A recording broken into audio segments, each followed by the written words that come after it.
नमस्ते, मैं हूं सुरेश कुमार एकलवे और आप देख रहे हैं हिंदुस्तान न्यूज एंड टिप्स।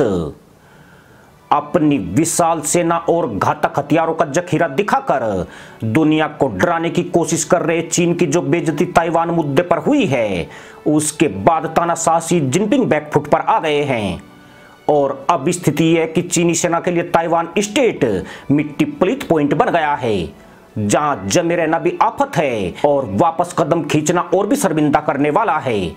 सबसे बड़ा सवाल तो चीन के उन हथियारों पर उठ रहा है जिनका प्रदर्शन करके ड्रैगन महाशक्ति होने के दावे करता है। यही वे हथियार हैं जिनके दम पर वह अमेरिका और भारत को तबाह करने के इरादे रखता है।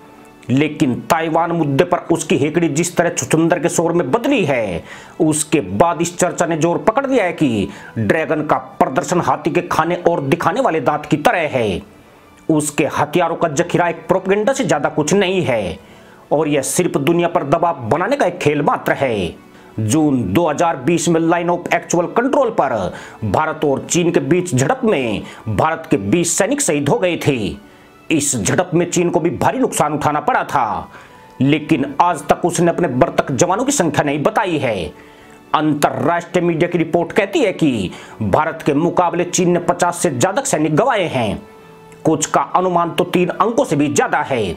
चीन ने अपने मारे गए जवानों की गिनती इसलिए सार्वजनिक नहीं की है क्योंकि उसने दुनिया के सामने जो फूंस का घोड़ा खड़ा किया है, उसकी असलियत सामने आ जाएगी, जिसके बाद दक्षिणी चीन सागर के छोटे देश भी उसके सामने आंखें उठा सकते थे। यही नहीं, दुनिया में भारत की ताकत चीन के सारे समीकरण को बदल सकती थी और चीन के सारे प्रोपेगेंडा की आवाज निकल जाती।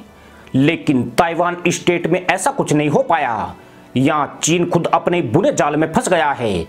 आज से 1 महीने पहले अमेरिकी सदन की स्पीकर नैन्सी पेलोसी ताइवान दौरे पर पहुंची थी। उस वक्त चीन की बकलोल मीडिया ने अपने पूर्व निर्धारित प्रोपेगेंडा को आगे बढ़ाने की रणनीति बनाई थी।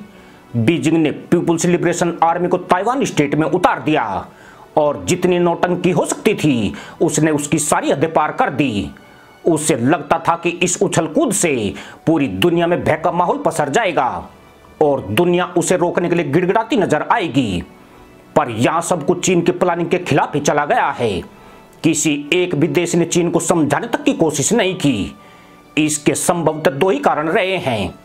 पहला यही कि दुनिया चीन की हरकतों से उकता चुकी है और अब उसकी औकात भी देख लेना चाहती है। दूसरा कारण यह कि अब चीन को कोई गंभीरता से नहीं ले रहा है।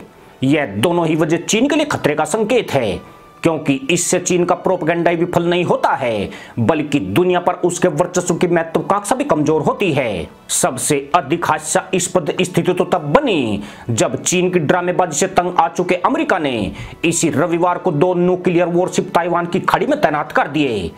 इसके बाद तो चीन के तेवर साबुन के झाग की तरह बैठ गए और बीजिंग को कहना पड़ा कि उसका तनाव बढ़ाने का कोई इरादा नहीं है।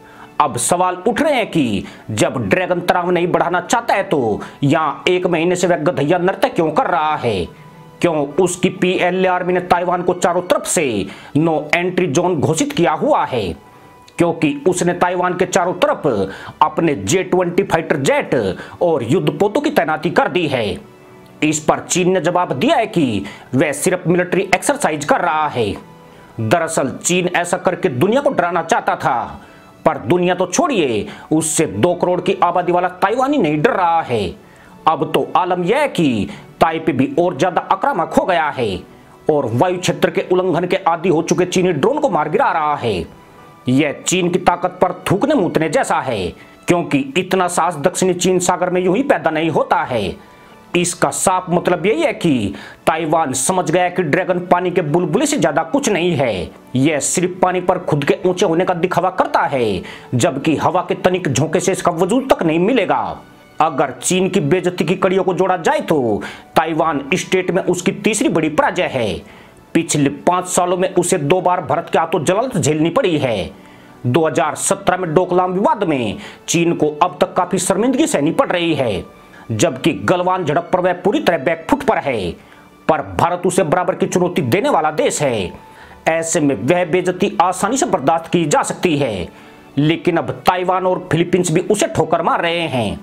इसलिए यह उसके लिए शिकस्त कम, चेहरे पर कालिक पुतवाना ज्यादा है।